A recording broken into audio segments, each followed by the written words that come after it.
দুইজন অচেনা মানুষ। তারা এমন এক জায়গায় আটকা পড়ে যেখানে চারদিকে শুধু বরফে ঢাকা পাহাড়, হিমশীতল ঠান্ডার মধ্যে বাঁচার কোনো উপায় নেই। তাহলে তারা কিভাবে বাঁচবে? এত ঠান্ডায় নিজেদের গরম রাখবে কিভাবে? আর এই সময় তাদের মধ্যে কি ঘটে জানতে হলে বন্ধুরা সম্পূর্ণ ভিডিওটি দেখতে হবে। ভিডিও শুরুতে আমরা এক সুন্দরী মেয়েকে দেখি। তার নাম এলিনা। একদিন পর তার বিয়ে, তাই তাকে যত দ্রুত সম্ভব নিউ ইয়র্ক পৌঁছাতে হবে। সেই এয়ারপোর্টে আমরা আরমান নামের এক যুবককে দেখি, যে একজন ডাক্তার। তাকেও দ্রুত নিউ ইয়র্ক যেতে হবে, কারণ তার একজন রোগীর অপারেশন রয়েছে। কিন্তু তারা জানতে পারে তাদের প্লেন ইতিমধ্যেই চলে গেছে এবং পরের ফ্লাইট আগামীকাল। আরমান তখন এক মেয়ের সঙ্গে কথা বলছিল। যেভাবে হোক তাকে আজই নিউ ইয়র্ক পৌঁছাতে হবে। এই কথা এলিনাও শুনে ফেলে। সে আরমানের কাছে এসে বলে, আমাকেও নিউ ইয়র্ক যেতে হবে। আমরা কি একসঙ্গে একটা প্রাইভেট প্লেন বুক করতে পারি? তারপর তারা একজন বৃদ্ধ লোকের কাছে যায় এবং একটি প্রাইভেট প্লেন বুক করে। এরপর তারা প্লেনে চড়ে যাত্রা শুরু করে। সেই বৃদ্ধ পাইলটের সঙ্গে একটি কুকুরও ছিল। সবকিছু ঠিকঠাক চলছিল, কিন্তু হঠাৎ করেই পাইলটের শরীর খারাপ হয়ে যায়। আরমান তাকে সাহায্য করতে এগিয়ে যায়, কিন্তু ততক্ষণে অনেক দেরি হয়ে গেছে। ফলে প্লেনটি একটি উঁচু পাহাড়ে ধাক্কা লেগে ভেঙে পড়ে। এই দুর্ঘটনায় পাইলট মারা যায়, কিন্তু আরমান, এলিনা এবং কুকুরটি বেঁচে যায়, যদিও তারা সবাই গুরুতর আহত হয়। এরপর আরমান প্লেন থেকে বেরিয়ে চারপাশে তাকিয়ে দেখে তারা কোথায় এসে পড়েছে। সে জোরে জোরে সাহায্যের জন্য চিৎকার করে, কিন্তু চারদিকে শুধু নিস্তব্ধতা, কোথাও কোনো মানুষের চিহ্ন নেই। চারদিকে শুধু বরফে ঢাকা পাহাড়। এরপর আরমান পাইলটের দেহটিকে বাইরে এনে বরফের মধ্যে কবর দেয়। এদিকে এলিনা তখনও অচেতন অবস্থায় ছিল। আরমান তার ক্ষতগুলোতে ব্যান্ডেজ করে দেয়। প্রচণ্ড ঠান্ডার কারণে তারা আগুন জ্বালিয়ে কিছুক্ষণ বিশ্রাম নেয়। পরের দিন আরমান আকাশে একটি বিমান যেতে দেখে এবং দ্রুত ফ্লেয়ার গান চালায়, যাতে তারা সিগন্যাল পায়। কিন্তু বিমানটি অনেক উঁচুতে ছিল, তাই কিছু বুঝতে না পেরে চলে যায়। এলিনা খুব চিন্তিত হয়ে পড়ে, কারণ পরের দিনই তার বিয়ে ছিল। এখন সেখানে কি হচ্ছে কে জানে। তাছাড়া তারা কাউকে জানায়নি যে তারা প্রাইভেট প্লেনে আছে। আরমান বলে, আমরা এখন পুরোপুরি আটকে গেছি। তোমার ফোন ভেঙে গেছে, আর আমার ফোনে কোনো নেটওয়ার্ক নেই। এতে এলিনা বলে, আমরা এভাবে বসে থাকতে পারি না। আমাদের কাছে খাবারও বেশি নেই। আমাদের বের হয়ে কোনো পথ খুঁজতে হবে। আরমান বলে, বাইরে খুব ঠান্ডা, এতে আমরা অসুস্থ হয়ে পড়তে পারি। বরং এখানেই কারো আসার অপেক্ষা করা ভালো। তারা কয়েকদিন এভাবেই সাহায্যের অপেক্ষা করে, কিন্তু 4-5 দিন পার হয়ে গেলেও কেউ আসে না। এলিনা তখন বলে, আমরা যদি এভাবেই বসে থাকি তাহলে চেষ্টা না করেই মারা যাব। খাবারও প্রায় শেষ, অন্তত একবার বাইরে গিয়ে চেষ্টা করা দরকার। তার কথা শুনে আরমান রাজি হয়, তবে বলে, তোমার আঘাত এখনো ভালো হয়নি, তুমি এখানেই থাকো, আমি একা গিয়ে দেখে আসি। এরপর আরমান একাই বেরিয়ে পড়ে, কিন্তু দূর দূরান্ত পর্যন্ত শুধু বরফ আর পাহাড় ছাড়া কিছুই নেই। অনেক দূর যাওয়ার পর ক্লান্ত হয়ে সে ফিরে আসতে থাকে। ঠিক তখনই তার পা পিছলে যায় এবং সে গড়িয়ে নিচে পড়তে থাকে। নিচে ছিল গভীর খাদ, কিন্তু ভাগ্যক্রমে পাথরে আটকে গিয়ে সে বেঁচে যায়। অন্যদিকে এলিনা আরমানের ফোনে কিছু রেকর্ডিং শুনছিল। হঠাৎ সেখানে একটি ভয়ঙ্কর বন্য পানি চলে আসে। পাইলটের কুকুরটি সেটা দেখে জোরে জোরে ঘেউ ঘেউ করতে করতে তার দিকে ছুটে যায়, কিন্তু প্রাণীটি খুবই হিংস্র ছিল। সে কুকুরটিকে আহত করে ফেলে। এরপর সেই বন্যপ্রাণী ধীরে ধীরে এলিনার দিকে এগিয়ে আসতে থাকে। এটা দেখে এলিনা ভীষণ ভয় পেয়ে যায়। সে তাড়াতাড়ি ফ্লেয়ার গান বের করে প্রাণীটির মাথার উপর দিকে গুলি ছুড়ে। এতে প্রাণীটি ভয়ে পালিয়ে যায়। কিছুক্ষণ পর আরমানও সেখানে ফিরে আসে। এলিনা তাকে পুরো ঘটনা জানায় এবং বলে, আমি ওটার মাথায় গুলি করেছি। বেশি দূরে যেতে পারেনি, হয়তো কাছেই মরে পড়ে আছে। আমাদের গিয়ে দেখা উচিত। আরমান বাইরে গিয়ে একটু দূরেই প্রাণীটিকে খুঁজে পায়। ততক্ষণে সেটি মরে গেছে। সে সেটিকে ভেতরে নিয়ে আসে, আর তারা তার মাংস রান্না করে খায়। অনেক দিন পর তারা ভালো কিছু খেতে পায়, তাই কিছু মাংস বেগে রেখে দেয় পরে খাওয়ার জন্য। এরপর এলিনা বলে, আমাদের এই পাহাড় থেকে নিচে নামা উচিত, হয়তো সেখানে তোমার ফোনের নেটওয়ার্ক পাওয়া যাবে। এখান থেকে বের হওয়ার এটাই একমাত্র উপায়। কিন্তু আরমান বলে, না, এটা সম্ভব না। এখানে কোনো নেটওয়ার্ক পাওয়া যাবে না। জায়গাটা এতটাই দূরে যে মনে হয় পৃথিবী থেকে বিচ্ছিন্ন, আর বাইরে গেলে আমরা ঠান্ডায় মরে যেতে পারি। এলিনা জবাব দেয়, তবুও চেষ্টা করা ভালো। অন্তত এটা তো বলা যাবে আমরা চেষ্টা করেছি। আর আমরা এখানেই বা কতদিন বাঁচতে পারবো? সর্বোচ্চ 15-20 দিন, কারণ খাবারও প্রায় শেষ। তাই আমাদের বের হওয়া উচিত। কিন্তু আরমান তবুও রাজি হয় না। এতে তাদের মধ্যে তর্ক শুরু হয়, আর শেষে রাগ করে দুজনেই ঘুমিয়ে পড়ে। পরের দিন সকালে এলিনা চুপচাপ উঠে কুকুরটিকে নিয়ে সাহায্যের খোঁজে বেরিয়ে পড়ে। বাইরে শুধু বরফে ঢাকা পাহাড় আর পাথর, দূর দূরান্ত কিছুই নেই। তবুও সে একটুখানি আশাকে সঙ্গে নিয়ে সামনে এগিয়ে যেতে থাকে। একদিকে আমরা আরমানকে দেখি, সে ঘুম থেকে উঠে দেখে এলিনা সেখানে নেই। ঠিক তখনই সে একটি চিঠি পায়। সেখানে এলিনা লিখেছে যে রাস্তার খুঁজে বের হয়েছে, আর যদি কোনো পথ বা সাহায্য পায় তাহলে আরমানকেও নিয়ে যাবে। কিন্তু আরমান জানে এখান থেকে বের হওয়া সহজ নয়। সে আগেও অনেক দূর ঘুরে এসেছে, তাই সে বাইরে বেরিয়ে এলিনার পায়ের ছাপ অনুসরণ করতে শুরু করে। অনেক দূর যাওয়ার পর সে এলিনাকে দেখতে পায়। তখন সে দ্রুত এগিয়ে যায় এবং কিছুক্ষণের মধ্যেই তার কাছে পৌঁছে যায়। একজন আরেকজনকে দেখে তারা খুব খুশি হয়, কিন্তু এলিনা খুব ক্লান্ত হয়ে পড়েছিল আর ঠান্ডায় কাঁপছিল। আরমান বলে, চলো আমরা আবার প্লেনের কাছে ফিরে যাই। কিন্তু এলিনা বলে, আমরা অনেক দূর চলে এসেছি, সামনে হয়তো কোনো পথ পেয়ে যাব, আর সেখানে ফিরে গিয়েও বা কী করব। অবশেষে তারা একটুখানি আশাকে ভর করে সামনে এগিয়ে যেতে থাকে। অনেকটা পথ পেরিয়ে তারা একটি গুহা খুঁজে পায়।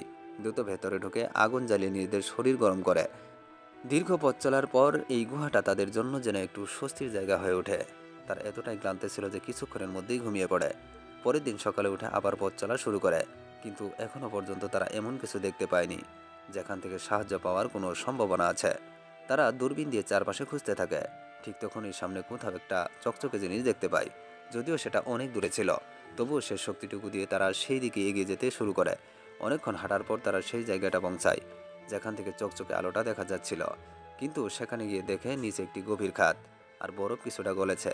মাঝখানে একটি সরু বরফের স্তর আছে। আরমান বলে, এখান দিয়ে গেলে পা পিছলে সরাসরি নিচে পড়ে যাব। বরফে পা পিছলানো খুবই স্বাভাবিক, তাই এখান দিয়ে যাওয়া ঠিক হবে না। আমাদের গুহায় ফিরে যাওয়া উচিত। একথা শুনে এলিনা রেগে বলে, ওখানে গিয়ে কি করব? বসে বসে মৃত্যুর অপেক্ষা করব? এই সময় তারা বুঝতে পারে কুকুরটাও আর তাদের সঙ্গে নেই, সম্ভবত হারিয়ে গেছে। আরমান কুকুরের পায়ের ছাপ দেখে তাকে খুঁজতে যায়। কিছু দূর যাওয়ার পর সে একটি বাড়ি দেখতে পায়। বাড়িটিতে কোনো মানুষ ছিল না, তবে অন্তত থাকার জন্য একটা জায়গা পাওয়া গেল। আরমান দ্রুত এলিনাকে আনতে ফিরে যায়। এলিনা যখন সামনের দিকে এগোচ্ছিল, তখন হঠাৎ সে বুঝতে পারে সে একটা পাতলা বরফের স্তরের ওপর দাঁড়িয়ে আছে। ভয়ে সে থমকে যায়, কিন্তু ততক্ষণে বরফ ভেঙে যায় এবং সে নিচে পড়ে যায়। আরমান দৌড়ে গিয়ে কোনোভাবে তাকে তুলে আনে এবং বাড়ির ভেতরে নিয়ে আসে। এলিনা তখন অচেতন, ঠান্ডায় তার শরীর প্রায় জমে গিয়েছিল। আরমান যেহেতু একজন ডাক্তার, সে তাকে একটি ইঞ্জেকশন দেয়, যাতে ধীরে ধীরে তার শরীর স্বাভাবিক হয় এবং তার জ্ঞান ফিরে আসে। আরমান বাড়ির ভেতরে পাওয়া খাবার দিয়ে রান্না করে তাকে খাওয়ায়। এই সময় এলিনা মনে মনে আরমানকে পছন্দ করতে শুরু করে। সে ভাবতে থাকে, যদি সে খারাপ মানুষ হতো তাহলে আমাকে ওই অবস্থায় ফেলে চলে যেতে পারত, কিন্তু সে তা করেনি। বরং এতদিন ধরে সে আমার পাশে রয়েছে আর কখনোই খারাপভাবে স্পর্শ করার চেষ্টা করেনি। এরপর তারা সেই বাড়িতে একসঙ্গে 4-5 দিন কাটায়। একদিন আরমান বাইরে কাঠ কাটছিল আগুন জ্বালানোর জন্য, আর এরিনা ভেতরে বসে আরমানের ফোনে তার স্ত্রীর কিছু রেকর্ডিং শুনছিল। ঠিক তখনই আরমান ভেতরে ঢুকে তাকে এটা দেখে যায়। এলিনা বলে, আমি শুধু তোমার স্ত্রীর সম্পর্কে জানতে চেয়েছিলাম। তখন আরমান তাকে জানায় তার স্ত্রী 2 বছর আগে অসুস্থতার কারণে মারা গেছেন। এটা শুনে এলিনা খুবই কষ্ট পায় এবং তার কাছে ক্ষমা চেয়ে তাকে জড়িয়ে ধরে। ধীরে ধীরে তাদের বন্ধুত্ব আরও গভীর হয়ে এক বিশেষ সম্পর্কে রূপ নেয়। পরের দিন সকালে তারা আবার তাদের যাত্রা শুরু করে। অনেক দূর এগিয়ে যাওয়ার পর তারা তীব্র ঠান্ডা বাতাসের মুখোমুখি হয়। এত ঠান্ডায় এলিনা আর হাঁটতে পারে না। তখন আরমান কাঠ দিয়ে একটি অস্থায়ী স্লেজ বানিয়ে এলিনাকে তার ওপর শুয়ে সামনে এগোতে থাকে। তাদের সঙ্গে সেই কুকুরটিও থাকে, যেন সেও আশা করছে একদিন তারা এখান থেকে বেরিয়ে যেতে পারবে। অনেকটা পথ পেরিয়ে তারা একটি গাছের নিচে বসে বিশ্রাম নেয়, কিন্তু এখনও পর্যন্ত তারা কোনো সাহায্যের চিহ্ন পায়নি, আর তাদের কাছে খাবারও প্রায় শেষ। তারা দুজনেই মনে মনে ধরে নেয় যে হয়তো আর বাঁচা সম্ভব নয়, কারণ তারা যতটা পারত সব চেষ্টা করেছে। ক্ষুধা আর ক্লান্তিতে তাদের শরীর দুর্বল হয়ে পড়ে, আর বসে বসেই তারা ঘুমিয়ে যায়। কিছুক্ষণ পর কুকুরটি এসে আরমানকে জাগানোর চেষ্টা করে। আরমান বুঝতে পারে ঠান্ডায় তাদের শরীর প্রায় জমে গেছে। সে প্রায় নিচে পড়ে যাচ্ছিল, কিন্তু কোনোভাবেই নিজেকে সামলে নেয়। কুকুরটি তাকে একটু দূরে নিয়ে যায়। সেখানে কিছু একটা দেখে আরমানের মনে আশা জাগে। সে দ্রুত এলিনার কাছে ফিরে এসে তাকে সামনে এগোতে বলে। অনেকদিন পর তাদের মনে নতুন আশার আলো জ্বলে ওঠে। শেষ শক্তিটুকু জড়ো করে তারা আবার হাঁটা শুরু করে। কিন্তু হঠাৎ আরমানের পা একটি ফাঁদে আটকে যায়। তীব্র ব্যথায় সে চিৎকার করে ওঠে। এলিনা তাড়াতাড়ি তার কাছে এসে পা ছাড়ানোর চেষ্টা করে, কিন্তু ফাঁদটি এত শক্ত ছিল যে সেটি খুলতে পারছিল না। তখন আরমান তাকে বলে, তুমি এখান থেকে যাও, কোনো রাস্তা খুঁজে পাও কিনা। অসহায়, ক্লান্ত আর ক্ষুধায় দুর্বল এলিনা কোনোভাবে এগিয়ে যেতে থাকে এবং অবশেষে একটি রাস্তার কাছে পৌঁছায়। ঠিক তখনই সামনে থেকে একটি বড় ট্রাক আসে। এলিনা ট্রাকের সামনে দাঁড়িয়ে পড়ে, যেন সেটি থামে, কিন্তু সে এতটাই দুর্বল ছিল যে ট্রাকের সামনে দাঁড়িয়েই অজ্ঞান হয়ে যায়। ট্রাক চালক গাড়ি থামিয়ে তাকে উদ্ধার করে। এরপর দৃশ্য পরিবর্তন হয়। আমরা দেখি তারা দুজনেই হাসপাতালে আছে। আরমান দ্রুত এলিনার কক্ষে আসে, হাসি মুখে তার সঙ্গে কথা বলে। ঠিক তখনই এলিনার সঙ্গে যার বিয়ে হওয়ার কথা ছিল সে সেখানে আসে। এলিনা তাকে বলে, আরমান না থাকলে আমি কোনোভাবেই বাঁচতে পারতাম না। এই কথা শুনে লোকটি আরমানকে ধন্যবাদ জানায়। আরমান বুঝতে পারে তাদের পথ এখানেই আলাদা। এলিনার জীবন আলাদা, আর তার নিজের জীবনও আলাদা। যদিও দুজনেরই বিচ্ছেদ কষ্ট হচ্ছিল, তবুও পরিস্থিতির কারণে তারা কিছু বলতে পারে না। আরমান চুপচাপ সেখান থেকে চলে যায়। দিন কেটে যায়। আরমান আবার তার ডাক্তারির কাজে ফিরে যায়, কিন্তু মনটা ভাঙা। অন্যদিকে এলিনাও শুধু আরমানকেই মনে করতে থাকে। একদিন সে আরমানকে ফোন করে, কিন্তু আরমান ফোন তোলে না, কারণ সে মনে করে এতে এলিনার জীবনে সমস্যা তৈরি হতে পারে। এরপর এলিনা তাকে কিছু ছবি পাঠায়। সেগুলো দেখে আরমানের মনে আবার তার জন্য অনুভূতি জেগে ওঠে। অবশেষে সে এলিনাকে ফোন করে, আর তারা দেখা করার সিদ্ধান্ত নেয়। তারা একটি রেস্টুরেন্টে দেখা করে। এলিনা জিজ্ঞেস করে, তুমি আমার ফোন ধরছিলে না কেন? আরমান বলে, কারণ আমি চাইনি তুমি আমাকে মনে করো। আমি তোমাকে ভুলে যাওয়ার চেষ্টা করছিলাম। আর আমি তো বিবাহিত, আর তুমিও হয়তো এখন বিয়ে করে ফেলেছ। এলিনা শান্তভাবে বলে, আমি তার সঙ্গে সম্পর্ক ভেঙে দিয়েছি। আমি শুধু তোমাকেই ভালোবাসি। তুমি একমাত্র মানুষ যে আমাকে বুঝতে পারে। তোমার মতো মানুষ আমি জীবনে দেখিনি। কিন্তু আরমান বলে, আমাকে মাফ করো। আমি এখনও আমার স্ত্রীকে ভালোবাসি, যদিও সে আর এই পৃথিবীতে নেই। বাস্তবে আরমানও এলিনাকে গভীরভাবে ভালোবাসত, কিন্তু সে নিজের অনুভূতি চেপে রাখে। এরপর তারা রেস্টুরেন্ট থেকে বেরিয়ে আসে এবং একে অপরকে জড়িয়ে ধরে। তারপর নিজেদের পথে হাঁটা শুরু করে, কিন্তু তাদের হৃদয় তখনও একে অপরের জন্য ধটফট করছিল। শেষ মুহূর্তে তারা আর নিজেদের আটকাতে পারে না।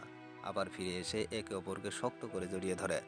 দুজনের চোখে জল, কিন্তু মনে এক অদ্ভুত শান্তি, যেন জীবনের সবচেয়ে বড় হারকে তারা জয়ে পরিণত করেছে। এইভাবেই গল্পটি শেষ হয়। আপনি যদি এমন পরিস্থিতিতে পড়তেন, তাহলে কি করতেন? আপনার মতামত জানাতে পারেন।